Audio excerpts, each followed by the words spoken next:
الرحمن علم القرآن خلق الإنسان علمه البيان الشمس والقمر بحسبان والنجم والشجر يسجدان والسماء رفعها ووضع الميزان ألا تطغوا في الميزان وأقيموا الوزن بالقسط ولا تخسروا الميزان والأرض وضعها للأنام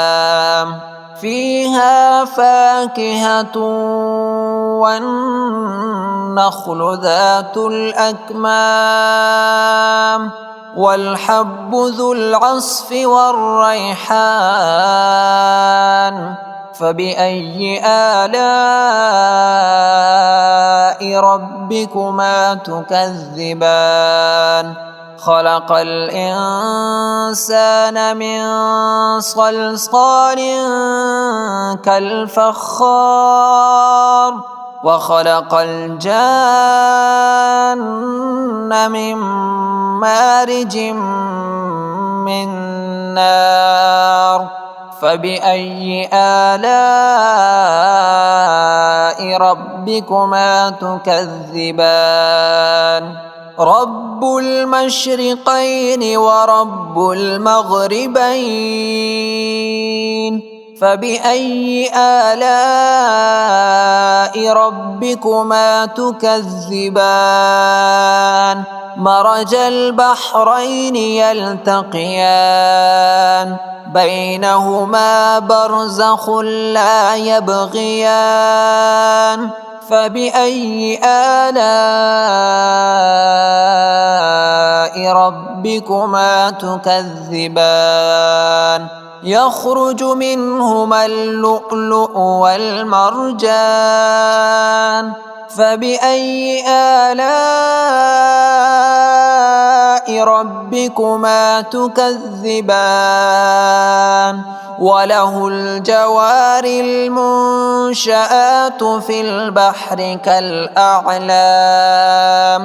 فبأي آلاء ربكما تكذبان كل من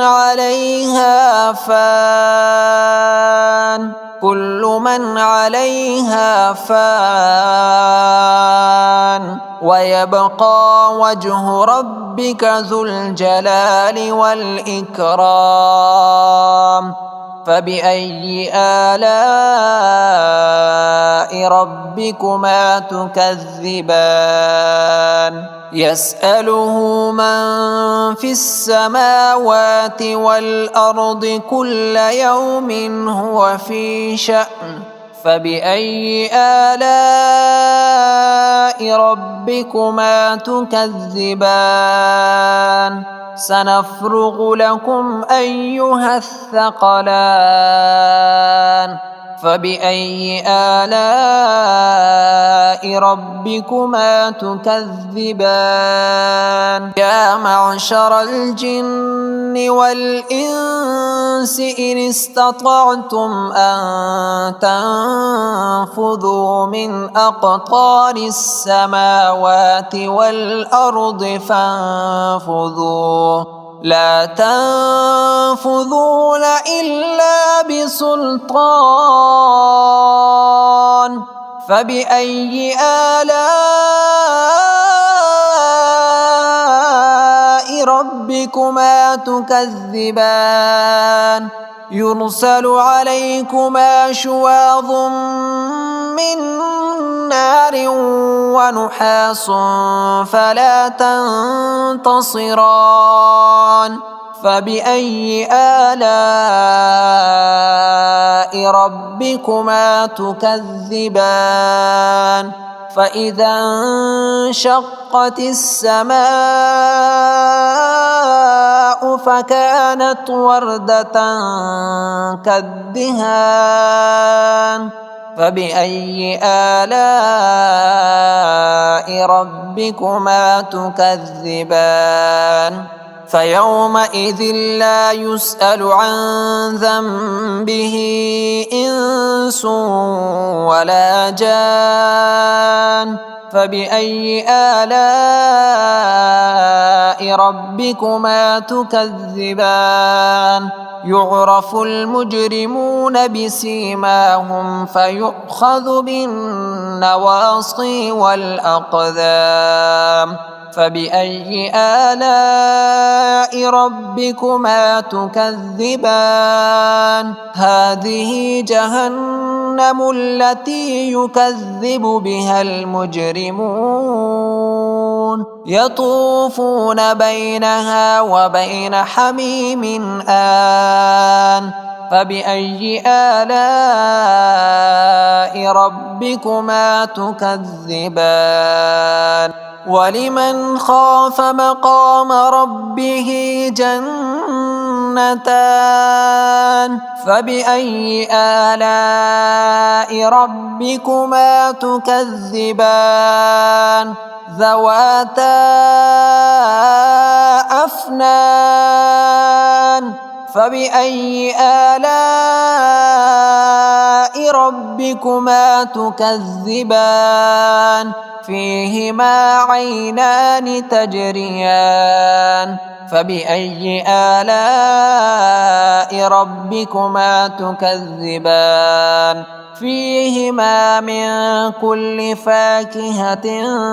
زوجان فبأي آلاء ربكما تكذبان متكئين على فرش بطائنها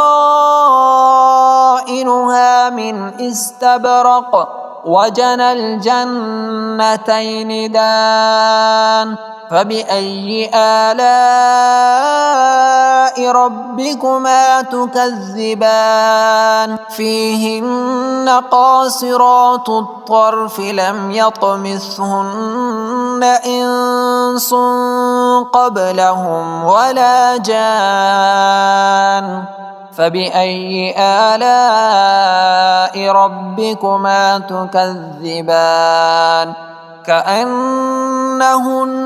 الياقوت والمرجان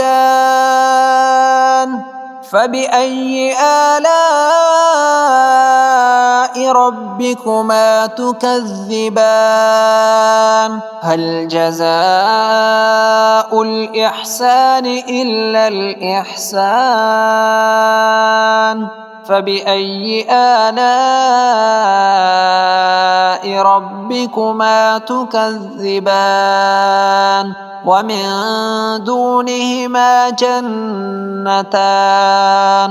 فبأي آلاء ربكما تكذبان مدهامتان فبأي آلاء ربكما تكذبان فيهما عينان نضاختان فبأي آلاء ربكما تكذبان فيهما فاكهة ونخل ورمان فبأي آلاء ربكما تكذبان فيهن خيرات حسان فبأي آلاء ربكما تكذبان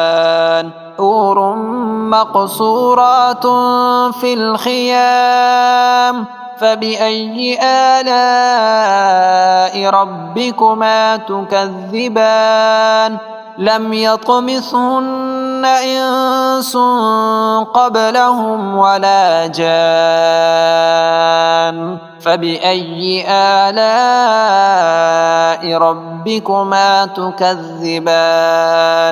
متكئين على رفرف خضر